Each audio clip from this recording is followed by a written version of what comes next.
Where does the circle meet the? Well, quite often in Core 2 you can be asked to answer questions to do with where a circle and a line meet and to find the coordinates where they cross. Now really you've done a lot of questions very similar to this in Core 1. You just may not have realised that we're talking about a circle, because we now know that anything with an equation x squared plus y squared gives us the shape of a circle. So if we've got a circle, if we're looking at this question, which is giving us x squared plus y minus 2 squared equals 29, then it's going to cross with this line potentially, y equals x plus 5.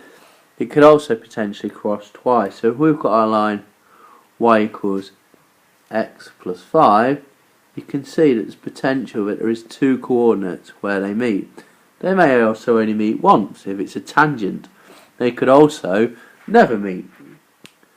But we're asked to find where the line y equals x plus 5 meets the circle x squared plus y minus 2 squared equals 29.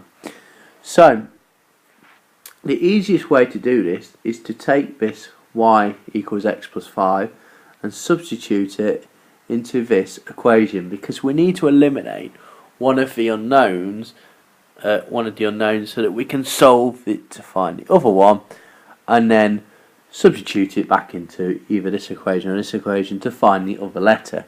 And in this case the easiest one to get rid of first is the y's, by substituting x plus 5 in for y in this equation. So we're now going to sub, as I said, y equals x plus 5 into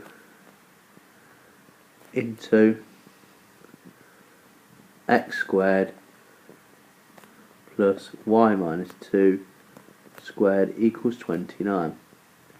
So we're going to have x squared plus, in brackets, x plus 5 minus 2 all squared equals 29.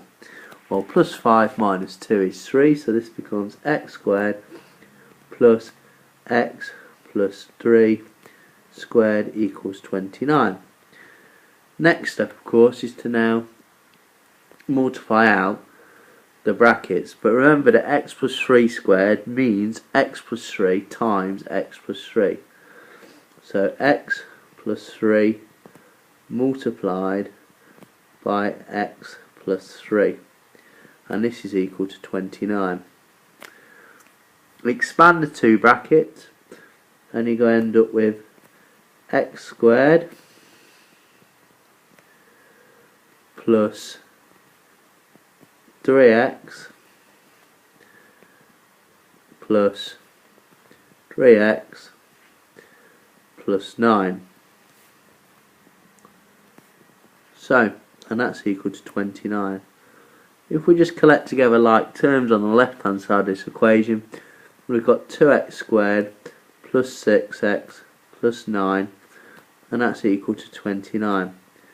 Now remember, to solve quadratics you must have the equation equal to 0, so to do that we're going to have to subtract 29 from both sides, and if we do that we're going to end up with 2x squared plus 6x minus 20 equals 0.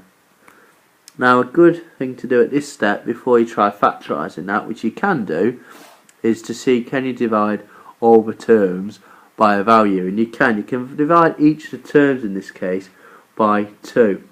So if we divide everything by 2, it's going to make it slightly easier to factorise. So it's slightly easier to factorise now because we've got 1x squared as opposed to 2x squared. So we're looking for two numbers that multiply together to make minus 10 and add together to make 3, and they are 5 and 2, so plus 5 and minus 2. So the solutions are where the first bracket is equal to 0 and where the second bracket is equal to 0. So our two solutions for x are x is minus 5 and x is 2. The final step is to find out the y components by substituting them into our original equation. And the easier one to pick out of our two equations that we are given is obviously going to be the x plus 5, because we're not going to have to worry about rearranging all this and worrying about square rooting. So we substitute it into the easier one, which is y equals x plus 5. So if we substitute our two values into y equals x plus 5, we're going to get our y components. So please notice how I split mine into two parts. So y equals minus 5 plus 5, which is equal to 0. So one of the places where our line and our curve meet is going to be minus 5, 0. And the other one is going to be 2 plus 5, which is 7. So it is 2 and 7. So our 2 points where our curve and our line meet are minus 5, 0 and 2, 7.